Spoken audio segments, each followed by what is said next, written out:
Can you please tell us a bit about yourself? My name is Sibbald, and I am the Executive Director of Neurodiversity Initiatives at Chestnut Hill College, which is a small school in Philadelphia, Pennsylvania. Now, can you please tell us a bit more about Chestnut Hill College and the surrounding neighborhood? CHC is actually over on kind of the western side, right on the border of Montgomery County. And if you look at our campus, it looks like Hogwarts. So they have the same kind of castle style buildings and green manicured lawns. And so you're like, wait a minute, is this actually Philadelphia? We're right across from the Wissahickon Valley, the park within the city of Philadelphia. And so students actually can run on trails and everything out there. And so I kind of describe that because when people hear Philly, you think Center City, Philly. And Philly is a really, really big city. So we're actually on the border with Montgomery County, more towards the western part of the city. So we have it's nice because you get a nice balance between public transit and the town of Chestnut Hill having restaurants and stores and things like that. I guess it's a subdivision of Chestnut Hill within the city of Philadelphia. And then on the other side, you have nature. So it feels a little bit more rural than what you would expect from a city college. How large is Chestnut Hill College? We have we're a very small school, so we have about 1,000 undergraduate students, and then if you include our graduate programs and accelerated adult programs, which is adult learners, we go up to about 1,500. So generally very, very small. Chestnut Hill has been around since 1924, so we're at our 100-year anniversary right now. And the school is actually founded by the Sisters of St. Joseph, and their mission was really bringing educational opportunities to areas that didn't really have educational opportunities at that time. And they founded a college for women, which of course in 1924, there weren't a lot of colleges for women. And so everyone who works here, we all bring that value of educating others, outreach, community, connection. So we are co-ed now, and we have about 50-50 split, men and women. We are a D2 school, so Division II athletics, despite being really, really small. We also have club athletics as well.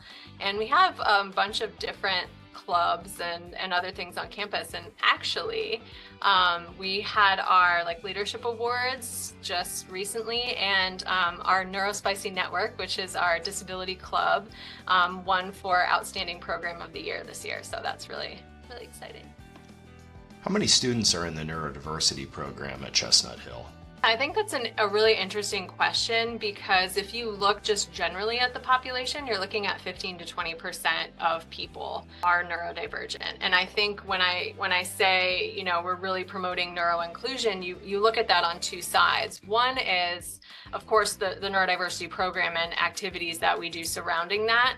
And within that program, we have about 20 students that are in the neurodiversity program specifically. We have about 12% of the undergraduate population that identifies as needing accommodation. So the program is a level up from accommodations.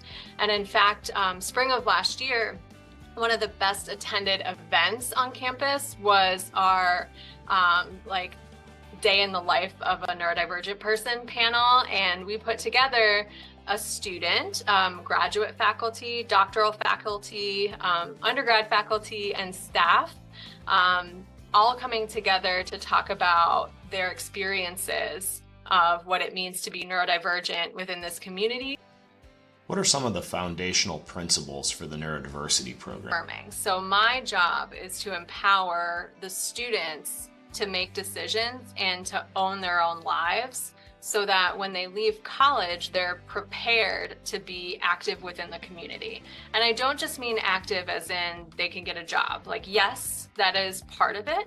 But even for me, for us, a job is not my entire life, right? So I want students to feel confident in what they're passionate about, to understand what it means to be a leader or to seek out information in an area of interest, or how to engage in an area of interest. So that for me is really important, is that individualization of what each student is interested in learning and engaging in, and then facilitating for that student. So I'm like facilitator, guide, life coach. My job is not to tell students what to do, but it's to help them consider all the different avenues and pathways and help them really navigate, how going through college. And I think everyone can relate to the idea that college is a time where you're exploring your identity. You're trying to figure out, who am I as an independent adult? And I think frequently when we work with students with disabilities, you kind of like push that aside to like this idea of, oh, we have to work really hard on making sure that they get their math skills better, or that they're able to write, or that they're doing this, or they're engaging in social skills the way that we expect, a college student to engage. And I think that really misses the mark. You want to help the student figure out who they are for themselves and facilitate that. So that's kind of the lens that I come from, and why working with each student, it's really individualized, because every single student is different. So my job, again, taking down those barriers. How do you support students with setting and achieving their goals? So our department works directly with Res Life and Campus Life and the academic side that run the FIRE program to make neuro-inclusive opportunity. And we have specific cohorting activities that we do in the summer. So you start hearing about the 4-week summer program, and that is for our incoming students. We start building a plan with you based on your responses of okay, this is what your goal is. I'm seeing that you're taking this writing heavy course, so maybe we want to schedule in some time with the writing center. And this is where you start getting into the real nuts and bolts of what are the services, what do services look like. Every student meets with myself or my team once a week in a one-on-one, and actually some students at the beginning twice a week. And then we also are scheduling them for academic coaching, which is your kind of exec function boot camp, if you will, making plans for assignments, organization, and that occurs every single day. We usually set expectations for students once, twice, maybe 3 times, depending on the students, per week. Students also have a social engagement activity that's student-led every single week. Let me think. We have a 1-credit course that's offered annually. So all 4 years that you're in college, a student takes a class with myself, my team members, and it's aligned specifically for neurodiversity. So sometimes we talk about neurodivergent identity, representation in the media, how it impacts our own identity. Sometimes we're going to talk about study skills. Sometimes we're talking about, complicated social interactions and things like that. We're able to really flex the curriculum depending on student needs. And every month in the class, career development comes in to do a lesson, if you will, a module. This year, one of the most popular ones was developing a LinkedIn profile and doing LinkedIn headshots. So students got really excited about that, more social media. But yeah, so career development comes in, and we support them as well. So we do study halls as well. And also the monthly wellness in combination with the mission ministry department. So there's a lot of touch points for students. Many programs match students with peer mentors. Does the Chestnut Hill program do that? We are a relatively new program. We started in 2022, and I think some programs use peer mentors as an idea of we have a student who there's a kind of a social inequality a little bit with it. So we're assuming that the neurodivergent student is needs support from maybe someone who's not neurodivergent, who understands the social construct of college. And so I don't like the dynamic there, which is I prefer the idea of double empathy where both sides have something to contribute to the situation. So I look at partnerships, so accountability partners, for students and, doing your work or having a touch point. As the students are like progressing through, as we have like more that have been on campus for a couple of years, those students are rising more into like mentorship roles, like organically. And so part of the job is like me helping them, being like, hey, you should apply to be, or you should run to be a club president, or, have you thought about doing this? So like supporting that leadership in a different way, and even guiding like, hey, so-and-so is looking at the same major as you. And if you feel like it, I think you could be a really great resource for them. So I look at peer mentors less as the typical construct of like, here's how you do college, and more of creating like strategic partnerships in different areas where they are needed. What housing options are available to Chestnut Hill students? We are, again, small campus. For the whole campus, it's about 65% live on campus, 35% are commuters. And right now in the program, I would say it's about 50-50. So this year we have some students who are going to move on to campus next year. Like they've kind of put their toe in the water, they've worked on their academics, they've made some friends, and now they feel ready to move out of their house and move onto campus. Then we have some students who have had their dorm experience and they're like, okay, I did that, now I'm getting older and I'd prefer to move off of campus. And sometimes that means move home, and sometimes that means move into an apartment or something like that. So we don't require that you live on campus or that you're a commuter. It's whatever makes sense for you. And I like having those discussions with family members, like, what stage are we at with that independent living? Is it going to be too much to put those skills on top of all the academic rigor that comes in with college and the other things that are going on, all the changes and differences? And a lot of the lack of structure is one of the biggest things in college that we support, is like we try to provide that structure more for a student to facilitate it when they're first coming in. From an accommodation standpoint, students can request housing accommodations, right? So if they require a single room, or if they have a medical need that they need to have their own bathroom, or need to be like close to their courses, like all of those are things that can be. And there's also students we know who are non-binary or things like that. And so we accommodate that as well. How much does the Neurodiversity Support Program cost? So it was important to me because this is an important endeavor, to make it as fiscally independent as possible. So we set up a fee structure. And what that looks like is $3,000 per semester, but we are an Office of Vocational Rehabilitation College Resources for Success provider. So what that means is we are a provider of services through OVR. So if a student is approved by OVR, OVR can authorize payment of not only our fees, but sometimes tuition fees. I cannot guarantee that at all. It's just an option for individuals who are working with OVR. Can you tell us more about the NeuroSpicy Network? It was started as the Neurodiversity Club last fall, so fall of 2022, I guess. It's the semesters in college, I always get the years wrong, but yeah, it should be fall of 2022.